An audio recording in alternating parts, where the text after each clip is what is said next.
કઈ સ્ટ્રાઇકનો put by કર્યો છે? 275નો 8 રૂપિયા ને 70 પૈસામાં. 275નો પુટ 8 રૂપિયાને. અત્યારે આઈએક્સ નો ભાવ તો 200ની આજુબાજુ છે, તો 275નો પુટ મને એમને એવું લખ્યું છે 175 નો કદાચ લીધો હશે. કદાચ એમની મિસ્ટેક હશે. યસ.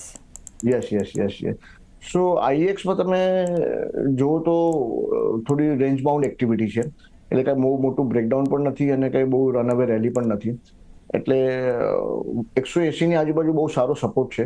એટલે ઇમિડિયેટલી મને નથી લાગતું કે એ 180 તોડશે. એટલે પુટ જો એમનો ઇન ધ મની હોય કે એમને થોડું પ્રોફિટ હોય તો એ એમને બુક કરી શકે છે. અને થોડુંક, કારણ કે મને નથી લાગતું કે 175ની નીચે હમણાં ઇમિડિયેટ જાય એવું લાગે છે. એટલે જો એમને પુટ લીધેલો હોય તો મંદી મને દેખાઈ નથી રહી કાઉન્ટરમાં. થોડો રેન્જ બાઉન્ડ છે, પણ 180માં બહુ સારો એવો સપોર્ટ છે, એટલે પુટ લેવાની સલાહ નથી. અને પુટ જો એમનું ઊભું હોય તો સ્ક્વેર કરી શકે છે.